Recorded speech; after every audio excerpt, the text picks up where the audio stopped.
Olá, que Deus abençoe seu dia, sua semana. Bem-vindos a mais essa nossa conversa. Olá a todos. Hoje a gente vai mergulhar um pouco na história de um grupo religioso bem mercante, né? Os Quáqueros, ou a Sociedade dos Amigos. Isso mesmo. Nossa base vai ser uns trechos do capítulo 18 do Livro dos Mártires. E a ideia, assim, é tentar entender quem foram eles, no que acreditavam. E por quê, né? Porque sofreram tanta perseguição. Exato. Uma perseguição tão brutal, tanto na Inglaterra quanto depois nas colônias americanas, mesmo sendo, bom, um grupo que buscava paz. Uma história que faz a gente pensar muito sobre tolerância, né? E o preço da fé. Com certeza, e essa fonte, o Livro dos Mártires, ela é bem conhecida por focar no sofrimento dos cristãos ao longo da história. Sim, mas o interessante aqui é como o autor lida com os quáqueras. Ele diz logo de cara que vai tratar eles com gentileza. Ele reconhece que muita gente falou mal deles, mas que isso foi injusto. Ah, que interessante essa abordagem. Ele quer mostrar quem eram os quáqueros da época dele, né? E não ficar só repetindo crítica antiga ou buscando paralelos que talvez nem se aplicassem mais. Quer mostrar o que eles se tornaram. Faz sentido, uma visão mais atualizada para a época, digamos. Bom, vamos começar do começo, então. Até o nome Quáqueros é curioso, né? De onde vem isso? Vem do inglês quake, que é tremer. Tremer. Sim, foi um apelido, meio que de zombaria, na verdade. Parece que em alguns momentos de fervor religioso ou quando discursavam, alguns deles tinham uns tremores, umas convulsões assim, visíveis. Nossa. Eles interpretavam isso como tipo o poder de Deus agindo neles, né? Mas entre eles mesmos o nome era outro. Eles se chamavam de amigos. Amigos. Bem mais acolhedor. E quem foi que deu o pontapé inicial nesse movimento? Quem começou tudo? A figura principal é George Fox. Ele nasceu lá na Inglaterra, em Leicestershire, por volta de 1624. A família dele era religiosa, respeitada, e dizem que desde cedo ele era diferente, mais sério, quieto, e entendia muito de religião para a idade dele. Foi criado na igreja anglicana, mas sentiu que não era ali o caminho. Acabou rompendo com a igreja oficial em 1646. Imagino que romper com a igreja estabelecida naquela época, nossa, não devia ser nada fácil. Como é que ele seguiu depois disso? Qual foi o caminho dele? Foi uma busca bem intensa, sabe? A partir de 1647, mais ou menos, o Fox começou a viajar sozinho, principalmente para umas regiões como Derbyshire, Nottinghamshire. Sozinho? Sozinho, jejuava muito, procurava lugares mais isolados. E ele buscava pessoas que ele descrevia como retiradas e religiosas. Gente que esperava a consolação de Israel. Uma linguagem bem bíblica, né? Sim. Era uma forma de dizer que ele procurava gente que também estava insatisfeita, talvez, com a religião formal e que ansiava por uma conexão mais direta, mais profunda com Deus. E o que ele encontrou nessa busca? Qual foi a mensagem central que ele começou a ensinar? O que era tão diferente assim? Olha, o ponto central mesmo, o coração da mensagem do Fox era o que ele chamava de luz de Cristo interior. A luz interior. Isso. A ideia de que cada pessoa tem, assim, uma centelha divina dentro de si. Uma luz que é a fonte verdadeira do conhecimento espiritual e também o guia para a vida, né? Para a moral. E como acessar essa luz? Pelo silêncio. Ele ensinava que era preciso aquietar a mente, sabe? Se livrar das distrações do mundo e esperar. Esperar para sentir o poder de Deus agindo ali, no coração. Para ele, o culto verdadeiro, o conhecimento de Deus, não vinha de ritual, de igreja, de hierarquia. Vinha de dentro. Exatamente. Vinha dessa vida incorruptível que se encontra na luz. Ele até conectava isso com passagens da Bíblia, tipo, no verbo estava a vida, e a vida era a luz dos homens. Obedecer a essa luz levaria à vida espiritual de verdade, ao renascimento que é necessário para o reino de Deus. Entendi. Então, a autoridade religiosa final vinha dessa experiência interna pessoal. Isso. É bem radical para a época, né? E como isso virou ação? Ele começou a pregar, a divulgar essa ideia? Sim, sim. A partir de 1652, mais ou menos, o ministério dele ficou mais público. Ele viajou muito, principalmente pelo norte da Inglaterra. E a mensagem dele tocou muita gente. Imagino. E não era só ele pregando.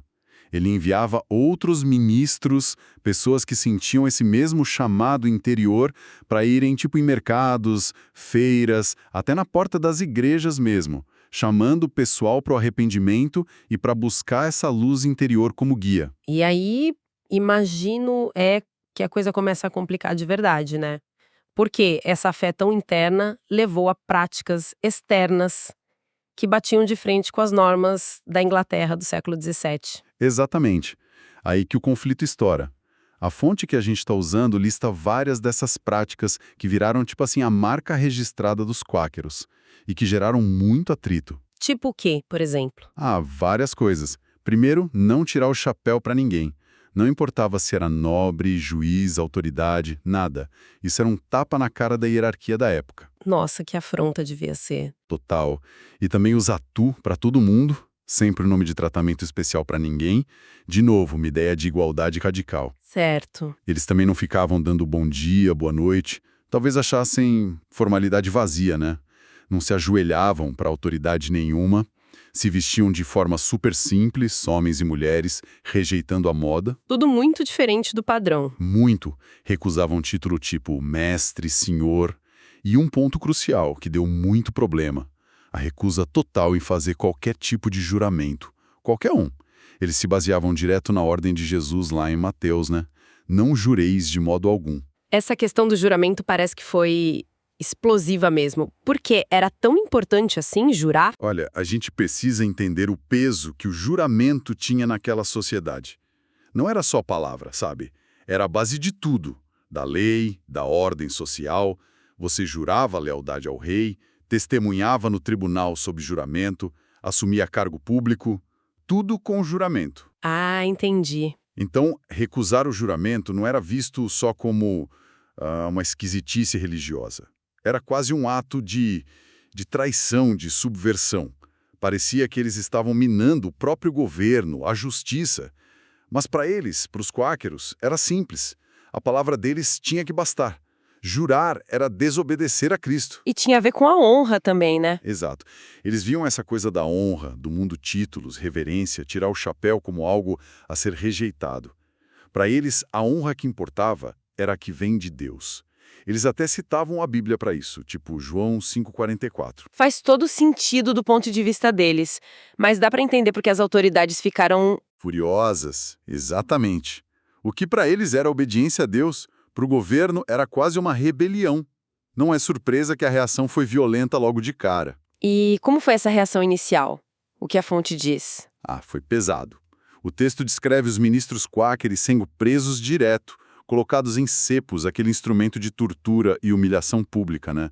Levando pedradas, sendo açoitados, espancados. Mesmo gente de boa reputação? Mesmo gente que antes era super respeitada na comunidade. E o curioso, que o texto até observa, é que essa repressão toda, em vez de acabar com o movimento... Fortalecia. Parecia que sim.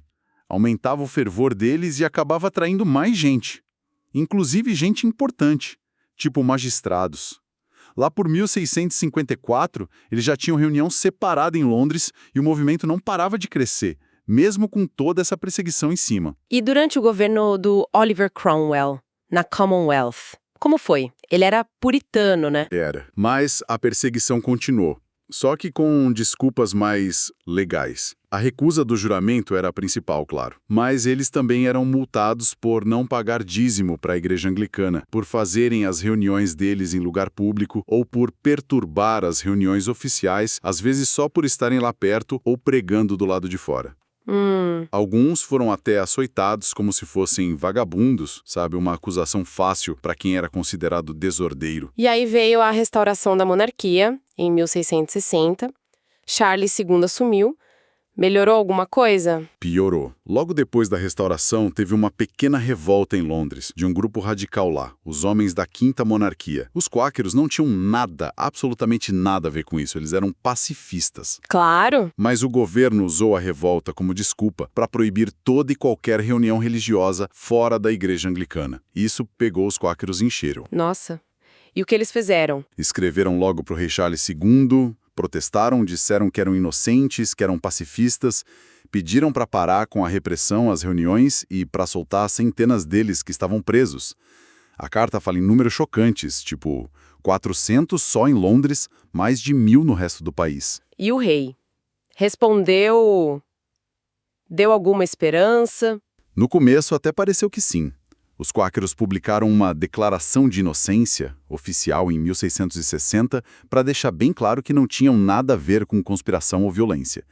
E o rei chegou a prometer, diz a fonte, por sua palavra real, que eles não seriam incomodados pela religião deles desde que vivessem em paz. Mas essa promessa não durou muito, pelo visto. Não durou nada, infelizmente. O que aconteceu? Já em 1661, o parlamento passou uma lei específica contra os quáqueros. E era brutal. Qualquer pessoa com mais de 15 anos que recusasse fazer um juramento legal ou que se reunisse com mais de 5 quáqueros para culto, multa. Multa de quanto? 5 libras na primeira vez, 10 libras na segunda, e na terceira ofensa, aí a coisa ficava feia, era banimento do reino ou transporte forçado para as colônias, para as plantações. Basicamente virar mão de obra escrava, ou servil. Meu Deus, que terrível.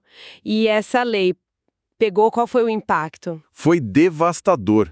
O próprio George Fox escreveu para o rei dizendo que mais de 3.000 amigos tinham sido presos só desde a restauração. As reuniões deles eram invadidas com violência por soldados, milícias. Que horror! Tem um documento da época, citado na fonte, assinado por 12 testemunhas que fala em mais de 4.200 quáquers presos ao mesmo tempo no país inteiro. Centenas só em Londres. As prisões, tipo a famosa Newgate, ficaram superlotadas num nível absurdo. E as condições? Péssimas. Tão ruins, tão apertadas, tão sem higiene, que muitos morreram ali mesmo. De doença, de... Sufocamento? Mas mesmo assim a persistência deles era impressionante. Eles continuavam se reunindo abertamente em lugares como Bournemouth, mesmo sabendo que iam ser presos de novo. A fonte fala que a coisa piorou ainda mais a partir de 1665, com espancamentos inacreditáveis e deportações. Eles não paravam de apelar para as autoridades. Não paravam, incansavelmente. Teve outra conspiração contra o rei em 1682, o complô de Rye House. Acusaram os Quakers de novo, falsamente. E eles de novo publicaram uma declaração. Somos pacifistas. Nossos princípios proíbem pegarem armas até para nos defender. E aproveitaram para reclamar de novo. Claro, descreveram de novo para o rei a situação horrível nas prisões e o impacto econômico disso tudo. Famílias trabalhadoras sendo destruídas porque o governo confiscava tudo para pagar as multas. Ferramentas, o gado, os bens. Uma situação desesperadora. E quando o James II assumiu? Ele era católico, né? Também era um dissidente. Será que isso ajudou? Eles viram uma brecha ali. Fizeram um apelo direto para o James II. Tipo, olha, você também não segue a igreja oficial, então nos dê a mesma liberdade que você quer para você. Inteligente. E apresentaram uma petição com números atualizados ainda mais chocantes. Ainda tinha quase 1.400 amigos presos, 200 eram mulheres. Pelo menos 350 tinham morrido na prisão só desde 1680. Descreveram de novo as condições desumanas, a crueldade dos informantes que ganhavam dinheiro denunciando eles. Levaram até uma lista com 460 nomes de presos para provar. E com James II, houve algum alívio, finalmente. Houve sim. Um período de maior tolerância. Em parte por causa da influência de um calvinista muito importante, o William Penn. Ele tinha boas relações com o rei. Ah, William Penn. Exato. E essa calmaria relativa permitiu que o número de quáqueros crescesse bastante. E aí que entra a Pensilvânia. imagino, o refúgio. Exatamente. O Penn usou a influência dele e também uma dívida que a coroa tinha com o pai dele para conseguir uma área enorme de terra lá na América. E ele fundou a Pensilvânia como um santo experimento. Santo experimento. É, um lugar baseado na liberdade de consciência para todo mundo, universal. E isso foi revolucionário para a época. Muitos quáqueros, claro, e outros grupos perseguidos da Europa foram para lá. E deu certo. Deu. O texto da nossa fonte, escrito um tempo depois, até nota essa transformação. Os quáqueros na Pensilvânia já eram vistos como cidadãos trabalhadores, pacíficos, com leis justas, contribuindo para a comunidade. Uma virada total daquela imagem de seita maldita. Uma luz no fim de um túnel bem escuro mesmo. E só pra gente fechar a parte da Inglaterra, aquela questão dos juramentos, como ficou? Com o tempo, a lei inglesa acabou aceitando a afirmação solene dos quáqueros. Quer dizer, uma declaração séria de que estavam falando a verdade, mas sem precisar invocar Deus ou coisas sagradas. Isso valia para casos civis, mas na época que a fonte foi escrita, para caso criminal, ainda exigia um juramento tradicional mesmo. A terra. Mas, infelizmente, a perseguição não ficou só na Europa, né? A coisa foi feia também nas colônias americanas. Em alguns lugares, talvez até pior. Foi sim. Especialmente na Nova Inglaterra, que era dominada pelos puritanos ali em meados do século XVII. Aquelas mesmas crenças, as mesmas práticas que causaram tanto problema na Inglaterra, geraram uma reação ainda pior lá. Exatamente. A insistência em se reunir publicamente, a recusa em pagar dízimo para a igreja local deles, o pacifismo, não jurar, não usar título, usar tu e ti, e aquela necessidade que eles sentiam de pregar a verdade deles, às vezes até dentro ou na porta das igrejas puritanas. Tudo isso foi visto como uma ameaça direta à ordem que os puritanos estavam tentando construir ali, uma ameaça religiosa e social. E como é que as autoridades puritanas responderam a essa ameaça? Olha, foi com uma crueldade assim, sistemática. A fonte lista as punições. Multas enormes, surras públicas com chicote, marcar a pele com ferro quente, tipo a letra H de herege, cortar orelhas. Cortar orelhas? Sim. Prisões longas em condições horríveis que também mataram muita gente. Banimento da colônia e o mais extremo, pena de morte para quem voltasse depois de ser banido. Eles criaram leis específicas para isso? Para perseguir os quáqueros? Criaram. As leis de Massachusetts, aprovadas em Boston, foram especialmente duras. Tinha uma lei de 1656 que multava em 100 libras uma fortuna o capitão de navio que trouxesse um quáquero para lá. Para impedir a chegada deles. Exato. E se um quáquero chegasse, era preso na hora, açoitado com violência, forçado a trabalhar e mantido isolado para não contaminar os outros com as ideias dele. E os livros deles? Desse ou trouxesse um livro quáquero, multa. Se defendesse as ideias deles, multa de novo, e cada vez maior, até ser banido. A própria lei se justificava chamando eles de maldita seita de hereges, acusando de opiniões blasfemas e menosprezo ao governo. E ficou ainda pior do que isso. Acredite, ficou. Em 1657, veio uma lei adicional que apertou ainda mais o cerco. Se alguém abrigasse um quáquero, pagava multa por hora. Por hora. Por hora. E os quáqueros que votassem depois de banidos, prisão sem fiança e, se condenados, pena de morte. E não parou aí. A lei pegou até os moradores locais. Se alguém fosse considerado quáquero por defender as ideias, ir nas reuniões deles, ou só por se opor à ordem local, podia ser preso por um mês. Se não mudasse de ideia ou não fosse embora, era banido também, sob pena de morte se voltasse. Pena de morte por causa da religião. Numa colônia fundada por gente que fugiu da perseguição religiosa na Inglaterra. É um paradoxo que dói, né? E essa lei, ela foi realmente aplicada. Chegaram a executar alguém? Tragicamente, sim. Boston virou palco de execuções de quáqueros. A fonte que a gente está usando foca em dois nomes, William Robinson e Marmaduke Stevenson. O que aconteceu com eles? Eles chegaram em Boston em setembro de 1659. Foram presos logo e sentenciados ao banimento sob pena de morte se voltassem. O Robinson ainda levou 20 chibatadas bem brutais antes. E eles foram embora? Obedeceram ao banimento? Não foram.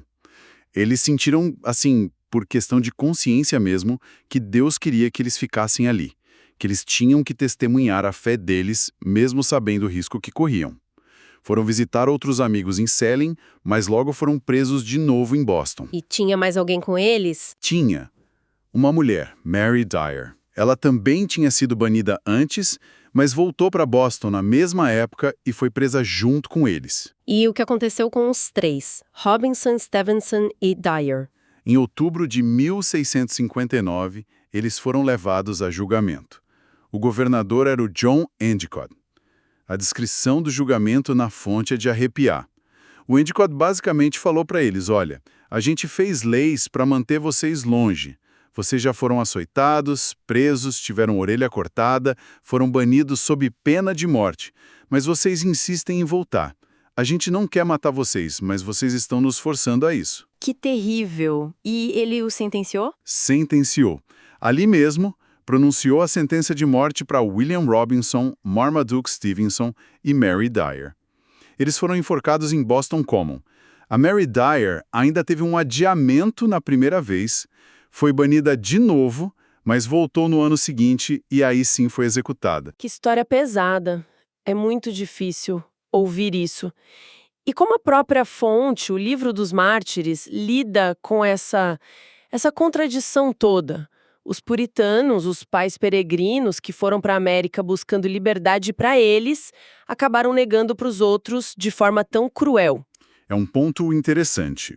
O autor do livro tenta contextualizar historicamente. Ele não justifica de jeito nenhum. Ele reconhece que, olhando de hoje, as ações foram erradas. Mas ele pede para a gente pensar no espírito da época. Como assim?